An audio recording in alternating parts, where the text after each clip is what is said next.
Halo guys, selamat datang kembali di my channel. Kali ini kita coba ulas mengenai waktu sholat yang ada di Jerman.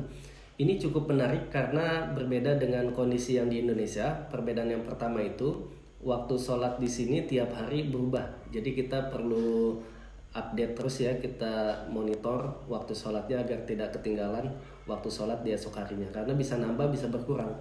Kemudian yang kedua, di sini terdapat beberapa masjid, diantaranya Masjid Arab, kemudian juga Masjid Maroko, ada juga Masjid Turki. Nah ini mereka masing-masing memiliki perhitungan falak sendiri-sendiri. Bedanya di derajat matahari, ini menyebabkan waktu sholatnya sedikit berbeda antara satu masjid dengan masjid lainnya. Tapi ini tidak kita bahas. Kita lebih fokus yang pertama untuk nunjukin ke kalian semua bagaimana waktu sholat di sini. Kita ambil contoh waktu sholat yang ada di Bilal. Ini adalah Masjid Arab yang dekat dengan kediaman kita di Aachen. Nah untuk yang pertama langsung aja kita lihat di aplikasinya, namanya adalah Prayer Times. Ini bisa kamu download di Android. Ini bisa dilihat sekarang adalah tanggal 11 April 2020. Terus ada tab monthly, kita lihat ini. Sebelah kiri tanggal 1 sampai dengan tanggal 30. Nah ini ada waktu fajar, suruk, zuhur, asar, maghrib, dan isya. Kita mulai di waktu subuh atau fajar. Tanggal 1 itu jam 5 lewat 5.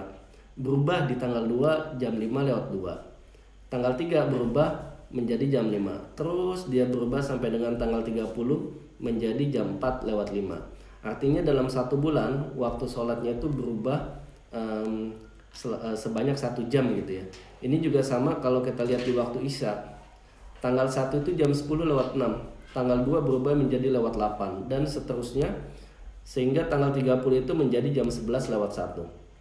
Kurang lebih sama, perbedaannya menjadi 1 jam. Tapi yang menarik di sini, zuhurnya itu relatif stabil.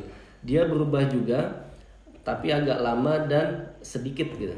Contoh, zuhur 13.47 di tanggal 1 baru berubah di tanggal 3 menjadi 13.46, berubah 1 menit, kemudian bertahan selama 4 hari. Tanggal 7 berubah menjadi 13.45, terus begitu sampai dengan tanggal 30 menjadi 13.40. Artinya untuk waktu zuhur itu dia berubah dari 47 menjadi 40, atau dalam satu bulan sebanyak 7 menit. Sekarang kita bandingkan dengan kondisi yang ada di Indonesia.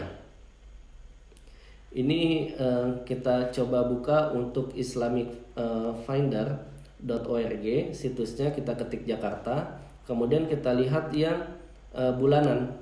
Ini sama ya, tanggal 1 April sampai dengan tanggal 30. Terus ada waktu fajar atau subuh sampai dengan isya. Kita lihat sama tadi, waktu subuh tanggal 1-nya dia 4.38, stabil sampai dengan tanggal 7, baru berubah, itu pun cuma 1 menit. Terus begitu sampai dengan tanggal 30 menjadi 4.34. Nah berarti dari dari jam 4 lewat 38 berubah menjadi 34, berarti dalam satu bulan hanya berubah sebanyak 4 menit. Kemudian untuk isya sama ya, 7 lewat 7 stabil berubah di tanggal 4 jadi 7 lewat 6, sehingga di tanggal 30 dia menjadi 6 lewat 59. Dari 7 lewat 07 menjadi 6.59 hanya berubah sebanyak 8 menit. Kenapa di Indonesia waktu sholatnya itu bisa lebih stabil dibandingkan Jerman? Nah ini simpel penjelasannya, karena kalau kita belajar geografi, Indonesia itu berada di garis ekuator. Jadi garis ekuator atau garis khatulistiwa itu, atau garis lintang, jadi dia membagi bumi itu bulat dibagi dua, ada bagian utara dan bagian selatan. Yang dilintasi garis khatulistiwa ini tidak hanya Indonesia, tapi ada 13 negara seperti Kongo, kemudian juga Kenya, ada juga Brazil, dan lain-lain. Nah untuk negara yang berada di garis ekuator itu untuk waktu sholatnya relatif stabil, sama dengan di Indonesia. Untuk negara yang ada di atas atau di bawah garis ekuator itu waktu sholatnya dia berubah lebih cepat. Pertanyaannya kenapa gitu ya? karena diameter bola itu di titik tengah dia lebih besar ketimbang di bagian atasnya atau di bagian bawahnya. Diameter bagian atas atau bawah itu lebih kecil, sehingga kalau misalnya saya umpamakan tangan kiri saya matahari, kemudian tangan kanan saya ini adalah bumi, ketika dia berotasi, maka bagian yang atas atau bawah ekuator dia akan menerima matahari dan meninggalkan matahari lebih cepat ketimbang bagian yang di titik tengahnya itu atau di garis lintang.